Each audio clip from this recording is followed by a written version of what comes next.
When you begin doing real estate, one of the first things that I tried to do was improve my skills. So, I wanted to improve how I got leads. I wanted to improve the software that I used. I wanted to improve my communication.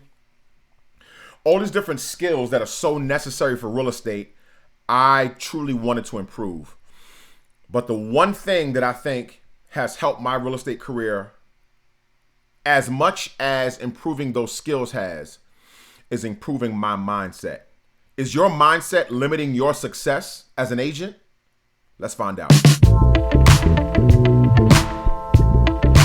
What's good? My name is Sean Slaughter, real estate agent and investor. And today I want to talk about the real estate agent mindset, and even bigger than the real estate agent mindset, the entrepreneur. You are in business for yourself. You have to create your business. You have to create your marketing. You have to create your own systems.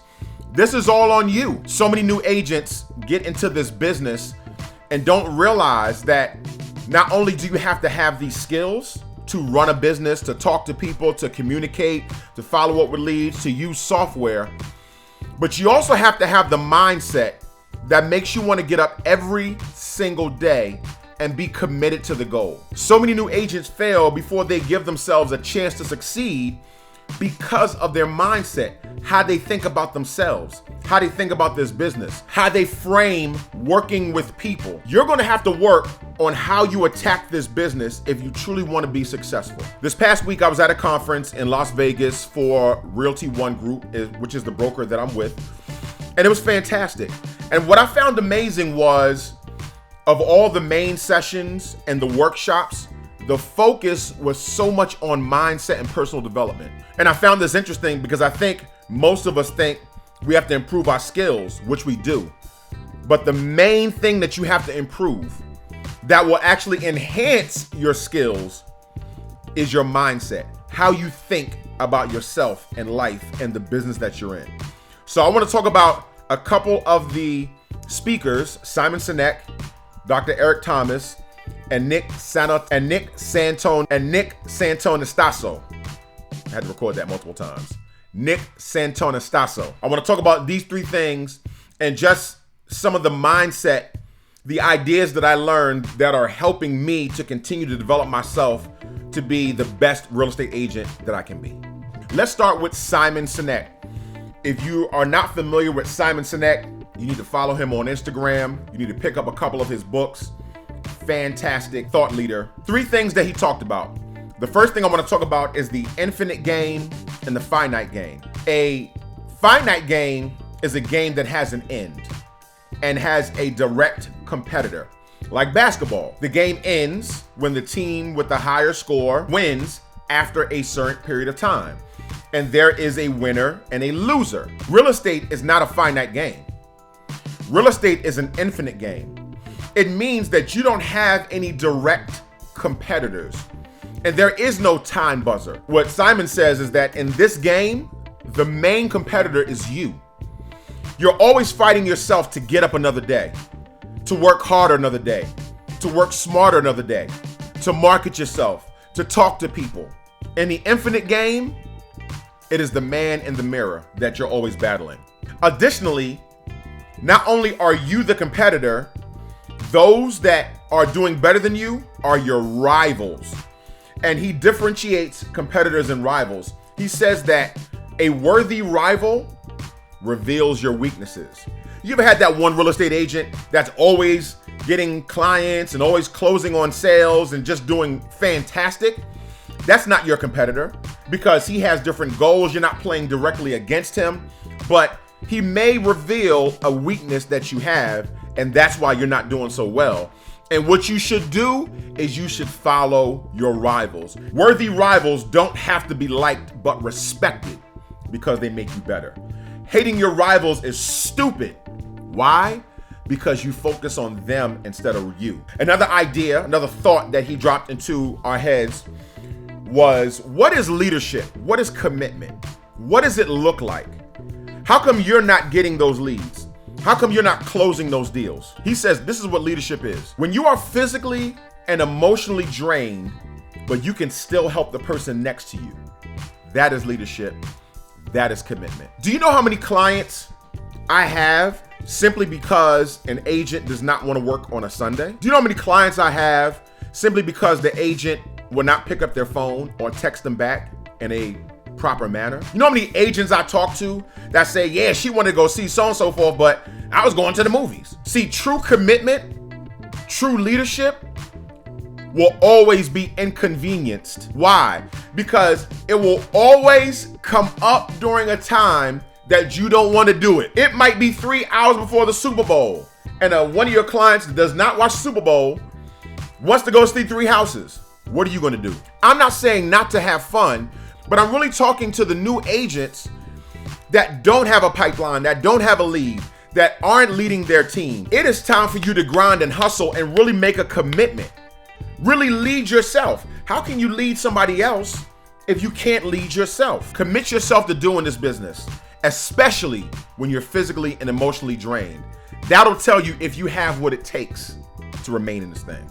Here's the last thing that Simon said, which I thought was fantastic. It's a marketing tip. And he said, imagine if I told you a story where, and I can't really remember it, but it was like something like this. Imagine if I told you a story that 50 people died in a car accident. You might say, man, that's horrible. Now imagine if I told you a story about a wife, a husband, and their 2 little kids who were 5 and 4 years old who were driving to Disney World and died in a car accident. Now I know the example is morbid, but that second example hits you a little bit different than that first example. You know why? Because people are not moved by numbers, they're moved by stories. And Simon said this, tell people the story about the one family that you've actually helped. People care more about one specific story about a family you've helped than they care about your numbers. This was just revolutionary to me. And so as you're promoting yourself, we're servants, right? Nobody cares about our numbers. And I'm not saying don't promote your numbers. That's a good promotion. But more than that, tell people about other people that you've helped. Specific people, specific families, specific mothers, specific fathers, college grads, all that type stuff.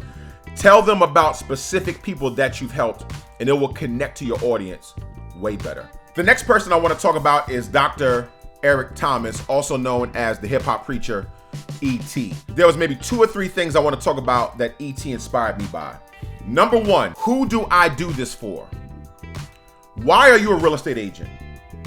And don't tell me you're in it for the money. E.T. talked about his wife that has MS, and basically he wanted his wife to stop working so that she can have better care and take better care of herself.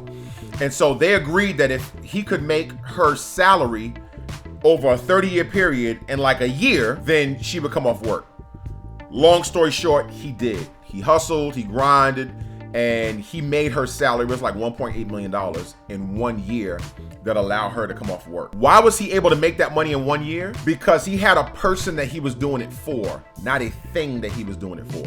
See, vacations and money and cars are all frivolous, and they will not give you the energy that you need when you are physically and emotionally spent. But that person, that daughter, that son, that wife, that husband, that grandma, that grandpa, that cousin, these are the people that when we wake up exhausted and we think about them, we know we can't quit because we have to do it for them.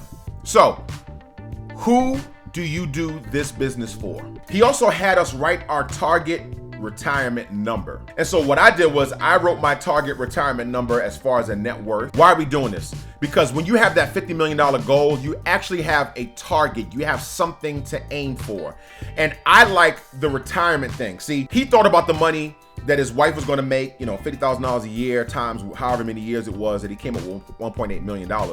For me, I'm always thinking about retirement. And what is the number that I need to have that I can retire and live on a fixed income for the next 30 or 40 years? What is that number for you? What is the number that you want to aim at? What number do you want to have in money and assets when it's time to retire so that you can say, hey, this money in the bank is making money for me. I can live on a fixed income of, $100,000 a year, and I can do what I want. Lastly, success is not a feeling, it's a mindset. This one is short and sweet. It's what we're talking about right now. If you base how much you're going to work based on how you feel, you're not going to do well. The one thing that E.T. and Simon Sinek kept on hammering forward is this. Your feelings cannot determine how much you're going to make. Your feelings cannot determine how much you're going to work. Your feelings cannot determine your effort. Your mindset must. This is why your mindset is the most important thing, because you can have the skill to get a lead. You can have the skill to close a transaction, but do you have the mindset to continue to do that every single day, consistently, all year, every quarter? Success is not a feeling, it's a mindset. Lastly, I want to talk about Nick Santonastasso. Man, that name is hard. There are two ideas that I found really powerful that Nick shared. Number one, what I focus on, I get more of. See, what I focus on expands, and what I focus on, I feel. So what are you focusing on? Every single day when you get up to do real estate, what are you thinking about? Are you thinking about how hard this is? Are you thinking about how you have no leads? Are you thinking about how challenging this thing is? Are you having defeating negative thoughts that are keeping you from putting forth the actions that you need to put forth to be successful? Or is every day another challenge? I don't have leads in the pipeline, but today I'm going to figure it out. Or today I'm going to get one. Today I'm going to speak to one person.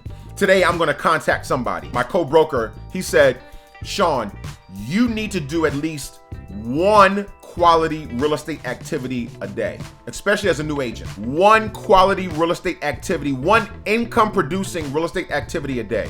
And typically that means talking to somebody, contacting somebody, having a conversation with somebody. Focus on creating a schedule. Focus on sticking to that schedule.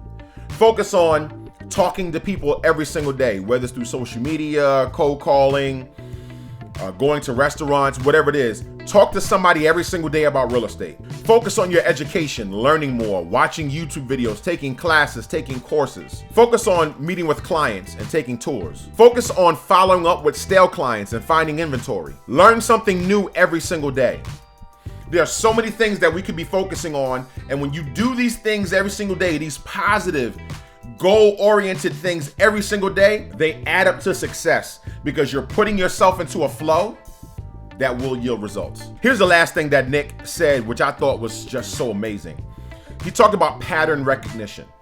These are unconscious patterns that are automatic and may cause you to lose more than win. Patterns are these automatic things that we do that we typically learn from childhood, and they're so woven into our personality that we actually think they're our personality, but they're actually patterns. They're actually ways of thinking, ways of speaking, and ways of behaving that are maybe defense mechanisms or unhealthy ways that we learned from childhood. So for example, if a client lets you down, how do you feel about that? And does that stem from something in your childhood where you felt let down? I remember probably in my early 20s throwing an event. All right, I threw a music event and nobody showed up. I had an artist come in to do this event and it was embarrassing, right? Nobody showed up. And so I never wanted to throw an event ever again because throwing that event just triggered me. Every time I thought about having to throw an event, people are not going to show up because I'm not good at this. This is something that I told myself. I created a pattern for myself of I'm not throwing events because nobody's going to show up and I'm going to spend this money and waste this money and it's going to be embarrassing. And then I saw some marketing materials for real estate agents, and one of them was, hey, why don't you throw an event at a restaurant for your past clients and have them invite people that may want to sell or buy a house. Of course, my mindset is, I ain't doing that. Man, that's a fantastic idea, but because of my past experience, I can't do that. You have to recognize these patterns. And once you recognize these patterns, then you can start breaking these patterns. If you don't recognize these patterns can actually sabotage your real estate career. I want you to be motivated. I want you to be committed. I am here for your success. That is my championship. My championship, my win is you guys being successful. What I want you to do in the comments below is I want you to write, what are some of the bad mindsets, the bad patterns that you have that you need to break through to help you become more successful in real estate? What are some of the negative thoughts that are consistently plaguing you that you feel are really dragging you back from being amazing? Put it in the comments below. Let's talk about it. Let's chat about it. And if there's a video that you want me to do, put it in the comments as well. I love your feedback, and I'm really here for your success motivators. All right? Thank you so much for watching. Please like, subscribe, and karate chop that bell. This is the House of Motivation, the place where inspiration lives. Peace.